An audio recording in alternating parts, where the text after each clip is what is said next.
So the point of mid-unit evaluation is to sense check what we're doing as teachers and to enable us to improve our teaching. I think there's often a feeling that things are going in a particular way, but there may be some signal failure because you haven't actually listened to students and gone deep into what's going on in their heads, and you can't actually see what's going on in their heads. Flip that around and think about from a student's perspective. If they give us feedback which enables them to reflect and think through how they're learning, they go deeper too. So there are wins on their side and there are wins for us, provided we don't see it in a tick box consumer way. So mid-unit evaluation particularly gives you a flavour of their thinking quite early on so that you can adjust your teaching. John Hattie, who's done a massive meta-analysis of feedback and things that improve teaching, found that feedback was the single most important factor in improving teaching. So how do we do it in a vivid way? Well, the best way I've ever done it is using the critical incident questionnaire, which has got 5 questions. The first one is, when have you felt most engaged in my classes? Second, when have you felt most distant? What action anyone has taken has helped you to learn? What action anyone has taken has puzzled or confused you, and what has surprised you?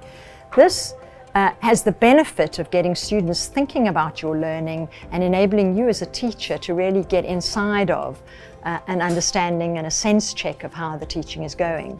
You take in their jottings about this from the critical incident questionnaire, and you read a sample or all of them depending on how much you want to know, and the next time you see that class you go back and you say to them, A, thank you for giving me that feedback, but also, I saw you were so engaged, that's brilliant, I'm going to keep doing that.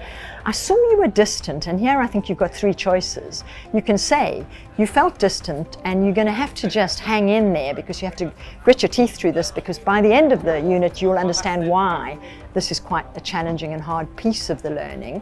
Or, thanks for that, I'm actually going to try something different. I'm going to change a bit of my practice in response to you feeling distant or detached. Or even a third thing, help me do this differently. We're partners in a learning journey.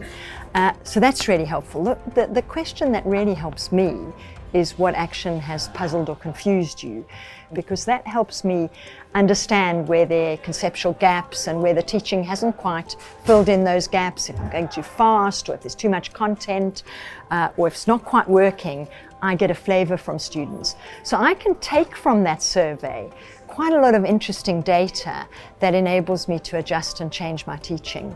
This is not about neoliberal consumer higher education. This is about real partnership, honest partnership, the courage to teach where we are willing to listen to others to grow and develop as teachers. That's why I think it's so important. Now, there are 2 kinds of unit feedback. You can do it in medias res as mid-unit feedback, and that enables you to give students a changed experience during the unit.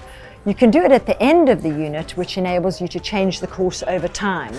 I think the power of mid-unit feedback is that students can begin to see the difference, that you're listening, responding, taking courageous decisions on the basis of the feedback they're giving you. So I think they both have a place, but for me the place to start is with mid-unit evaluation.